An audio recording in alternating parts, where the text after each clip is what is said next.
Olá, eu sou Renato Giannini Ribeiro, presidente da Sociedade Brasileira para o Progresso da Ciência, SBPC. Fui ministro da Educação no ano de 2015, fui diretor de avaliação da CAPES e sou professor de Ética e Filosofia Política na Universidade de São Paulo. Bom, a situação atual, vista a partir da SBPC, da qual, como disse, sou presidente, é a seguinte: nós estamos num momento crítico de subfinanciamento da ciência, da tecnologia, da pesquisa e também da cultura, da saúde, de várias outras áreas que são prioritárias para o Brasil e que perderam muito do seu potencial de realizar coisas devido justamente, em primeiro lugar, a um corte substancial nas verbas destinadas a elas.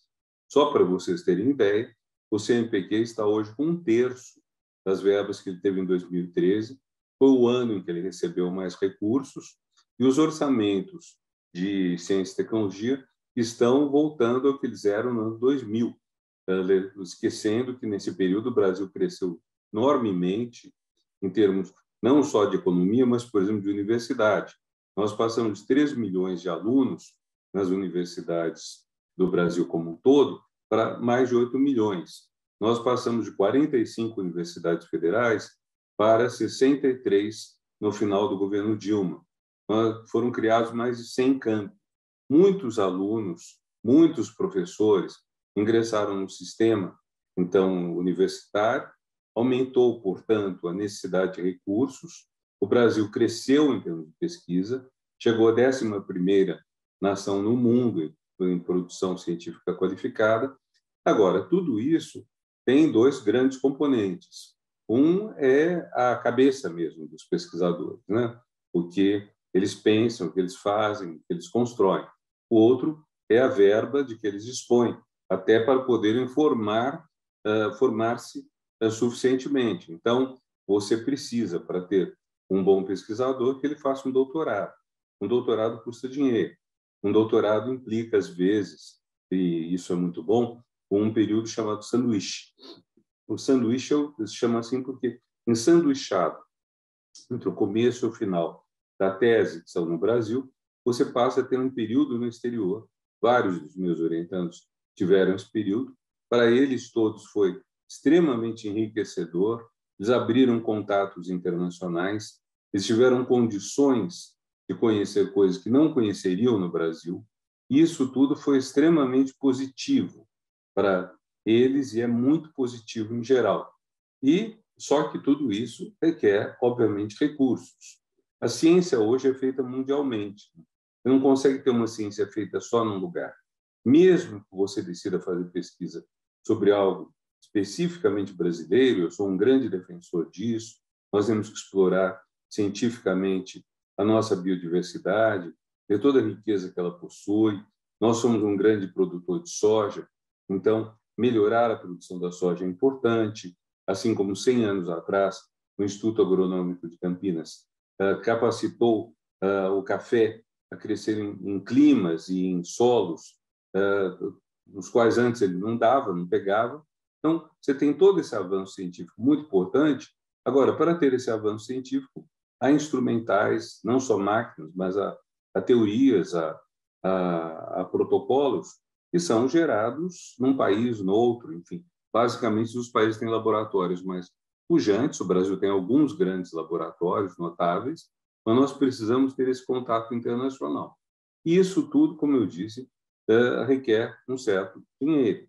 Além disso, se a gente pensa na pós-graduação, a pós-graduação no Brasil cresceu demais. Para vocês terem ideia, em 1984, para pegar uma data no passado, o Brasil formou 600 doutores no Brasil todo. Em 2020 anos depois, o Brasil estava formando 10.000 doutores por ano. Então, houve um avanço na formação de doutores, um avanço na formação de mestres, e isso se deveu, em boa medida, às bolsas que foram concedidas por CAPES, CNPq, por algumas fundações de amparo à pesquisa estaduais também, e que permitiram, então, que esses, muitas vezes jovens, mas às vezes nem tão jovens, mas na maioria jovens, pesquisadores, se qualificassem e se tornassem maduros ou maiores o suficiente para poderem depois ir tocando suas pesquisas originais. Temos casos são notáveis, pessoas e bem jovens ainda já realizam coisas dignas de elogio. Eu penso, por exemplo, da doutora Jaqueline de Góes, que é da Bahia, formada na Universidade Federal da Bahia. A doutora Jaqueline, com 31 anos, sequenciou o coronavírus em 48 horas. Então, é uma coisa notável, não é uma coisa simples, não é uma coisa trivial. Isso tem um efeito fabuloso, porque quando você decifra uma ameaça à saúde, como o coronavírus, você tem mais condições de enfrentá-la. Então, é algo que talvez valha para todas as áreas. Nós temos hoje oportunidades gigantescas de conhecimento e temos também ameaças. Quando você tem uma ameaça, o que você precisa fazer? Você precisa identificá-la. Por exemplo, o coronavírus é uma ameaça à saúde, matou 5 milhões de pessoas no mundo até agora. Agora, a violência urbana também é uma ameaça à vida das pessoas. Você tem que estudar. Como que você estuda? Não basta as pessoas ficarem indignadas, protestarem, reclamarem, xingarem. É preciso você entender como que ela se dá, quais são as causas da violência urbana. Por que o tráfico consegue recrutar com jovens, por exemplo, que não têm perspectiva na vida? Talvez justamente porque não têm perspectiva na vida. Por que se formam fortunas de traficantes que muitas vezes não são nem sequer moradores dos bairros mais pobres onde o tráfico acontece? Então, tudo isso você tem que estudar. E esse estudo é fundamental, seja para a saúde, seja para a paz, o equilíbrio, a tranquilidade das pessoas. Esse estudo tem especialistas, tem cientistas, e cientistas de ciências humanas, de ciências exatas, cientistas da literatura, como se diz na Alemanha, para definir o crítico literário, eles chamam a teoria literária de Literaturwissenschaft, de ciência da literatura. Então, quer dizer, todas essas áreas têm um conhecimento rigoroso que faz que você seja capaz de realizar coisas melhores. Então, nesse momento, nós estamos num período muito delicado, porque, por um lado, temos um corte substancial de verbas, é visível que o governo federal não considera a ciência, a tecnologia, a educação como importantes.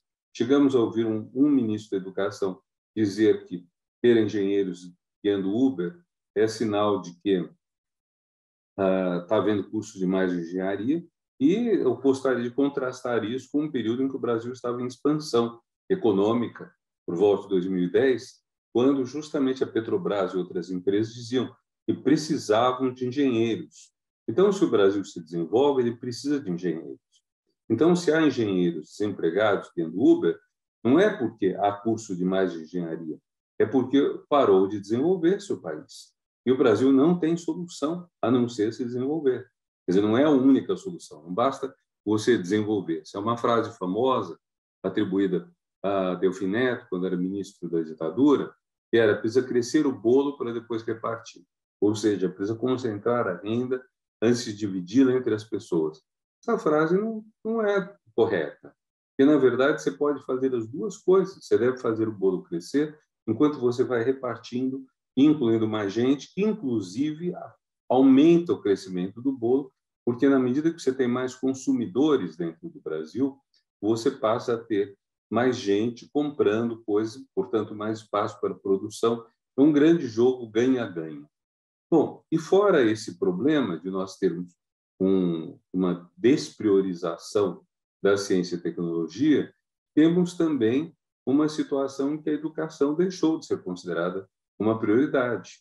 No período eleitoral, o atual presidente disse que ele queria retroceder 50 anos no que dizia respeito aos costumes.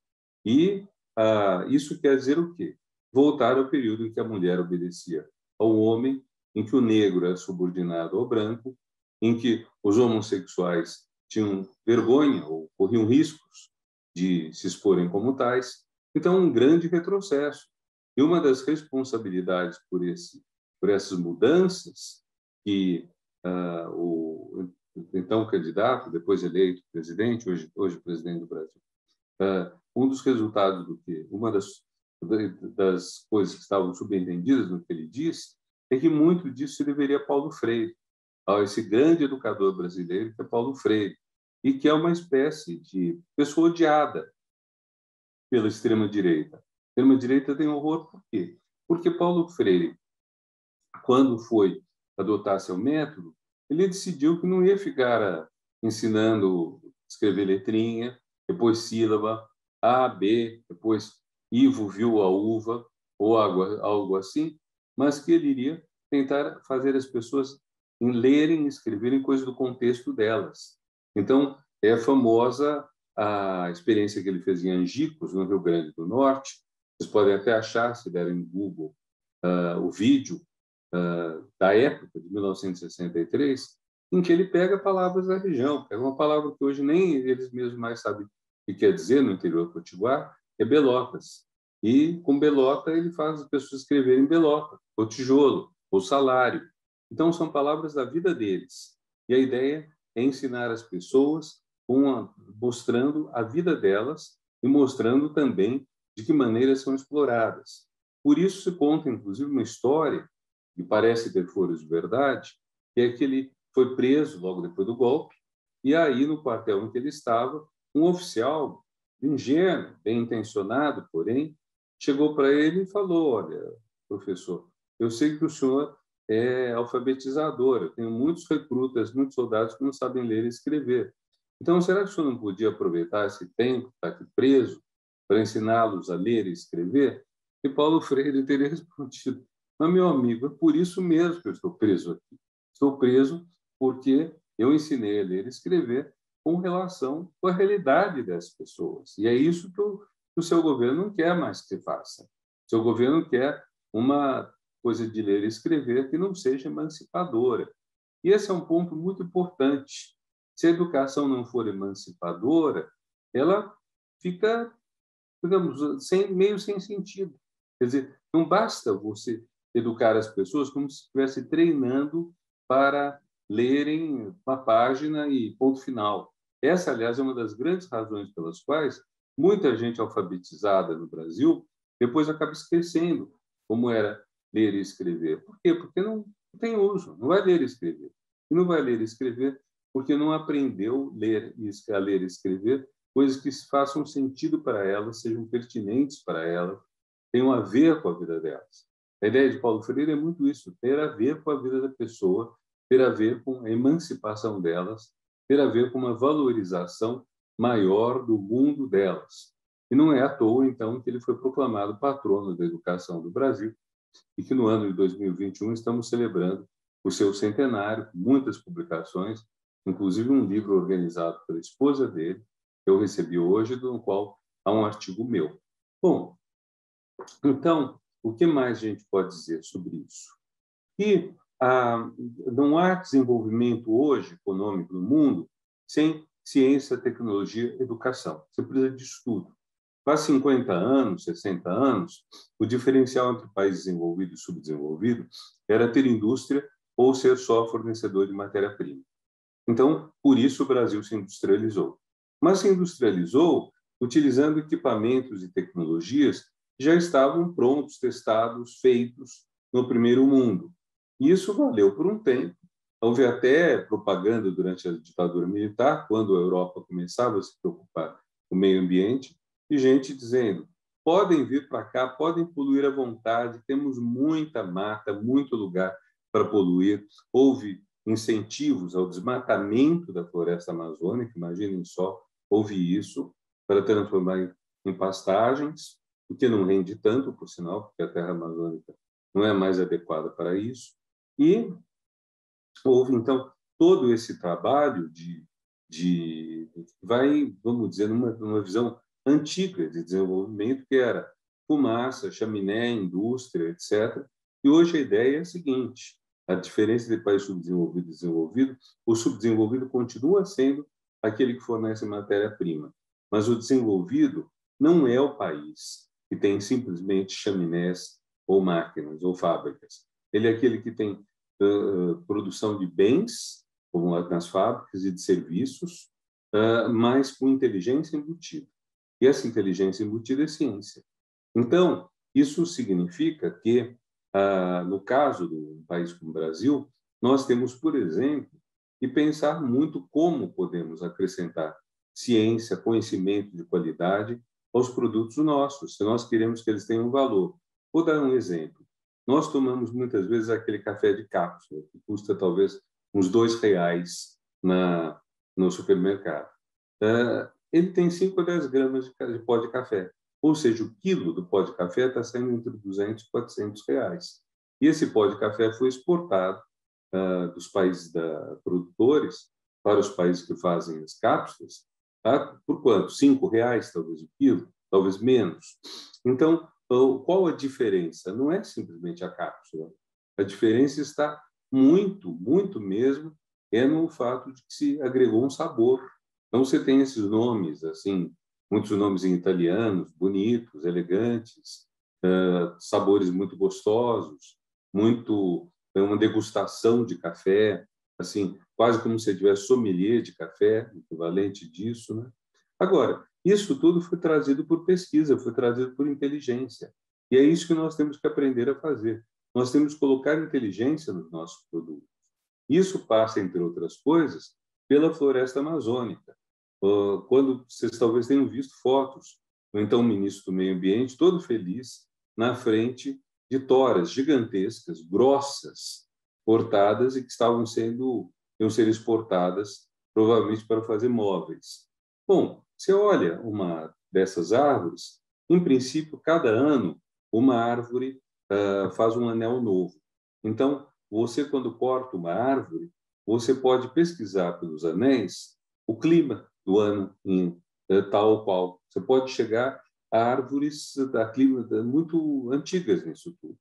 E, se você tiver também uma pesquisa com carbono 14, você pode descobrir há quanto tempo a árvore foi cortada.